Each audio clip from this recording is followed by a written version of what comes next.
dernière fois que nous nous sommes vus, nous avons évoqué la passion du Christ, les souffrances de la passion du Christ. Une considération sévère. Et vous avez vu qu'aujourd'hui, eh bien, les choses changent. Regardez derrière moi, le tabernacle, le canopée du tabernacle est blanc, les fleurs appellent à la fête, cette fête que nous avons célébrée aussi, souvenez-vous, il y a quelques jours, le jeudi saint, le blanc de l'Eucharistie, et maintenant, nous allons méditer ensemble l'Eucharistie d'un côté, ce merveilleux cadeau que le Seigneur nous a fait, et aussi ce merveilleux cadeau de sa résurrection. Et donc, nous allons nous remplir le cœur de sa lumière, de sa joie. Mon Seigneur et mon Dieu, je crois fermement que tu es ici, que tu me vois, que tu m'entends. Je t'adore avec profonde révérence. Je te demande le pardon de mes péchés et la grâce de faire avec profit ce moment de prière.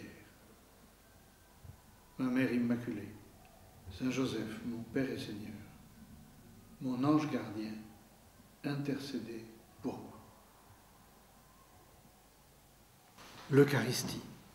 Si vous le voulez bien, commençons par revenir un petit peu sur cette fête du jeudi saint que nous avons célébrée il y a quelques jours.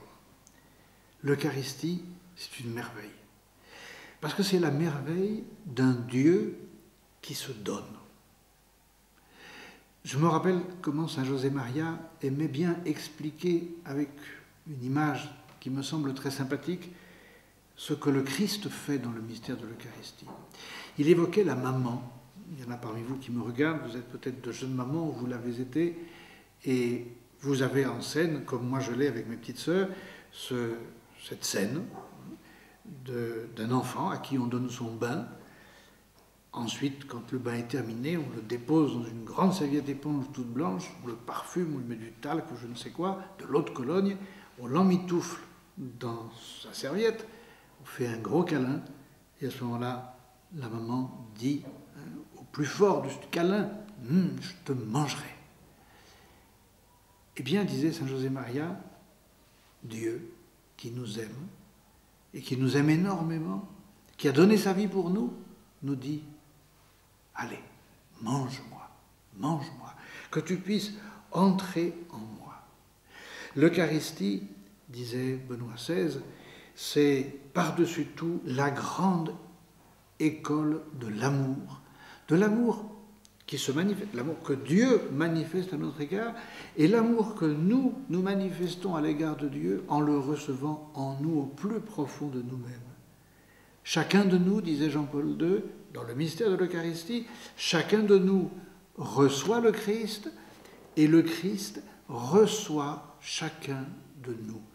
Chacun essaye d'entrer dans l'intimité de l'autre et chacun entre dans l'intimité de l'autre, surtout notre Seigneur.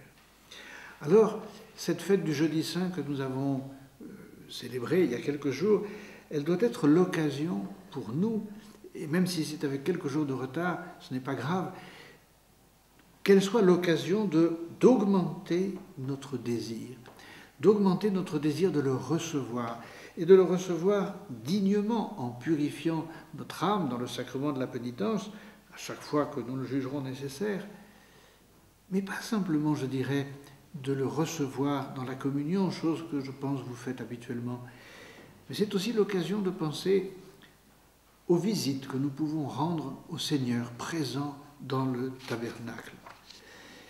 Lorsque notre pape Jean-Paul II, avant Benoît XVI, s'était rendu un jour au Mexique, et cette anecdote, si vous voulez, ce petit épisode a été rapporté par le nonce apostolique lui-même, qui était en poste à ce moment-là au Mexique.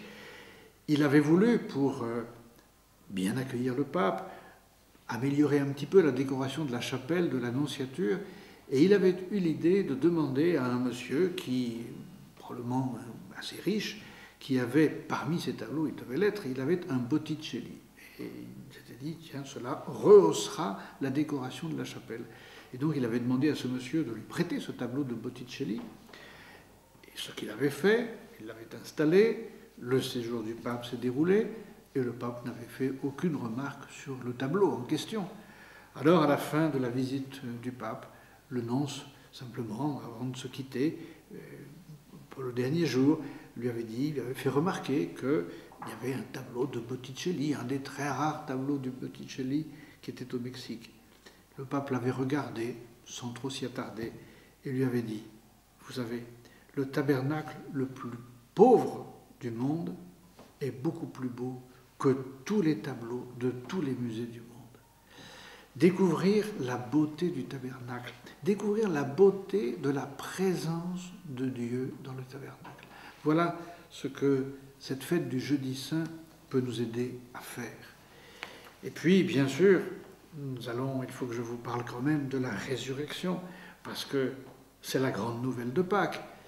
Vous allez l'entendre dans toutes les homélies de toutes les messes auxquelles vous assisterez et au cours de la veillée pascale, cette cérémonie liturgique si riche en lumière, en joie, en alléluia. La résurrection.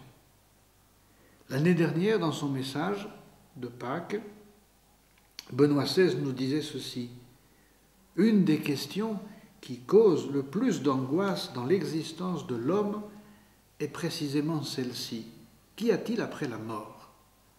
À cette énigme, la solennité de ce jour nous permet de répondre que la mort n'a pas le dernier mot, parce qu'à la fin, c'est la vie qui triomphe. Et cette certitude qui est nôtre ne s'appuie pas sur de simples raisonnements humains, mais bien sur un fait historique de foi. Jésus-Christ, crucifié et enseveli, est ressuscité avec son corps glorieux. Jésus est ressuscité pour que nous aussi, en croyant en lui, nous puissions avoir la vie éternelle. Autrement dit, Pâques, c'est la fête de notre avenir, c'est la fête de notre bonheur, c'est la fête de notre lumière éternelle. C'est pour ça que tout est blanc, qu'il y a des cierges de partout, que l'encens est mis à profusion dans l'encensoir. Tout dans la liturgie concourt à nous faire comprendre qu'il se passe quelque chose d'extraordinaire, une vie nouvelle qui commence et qui ne se terminera pas.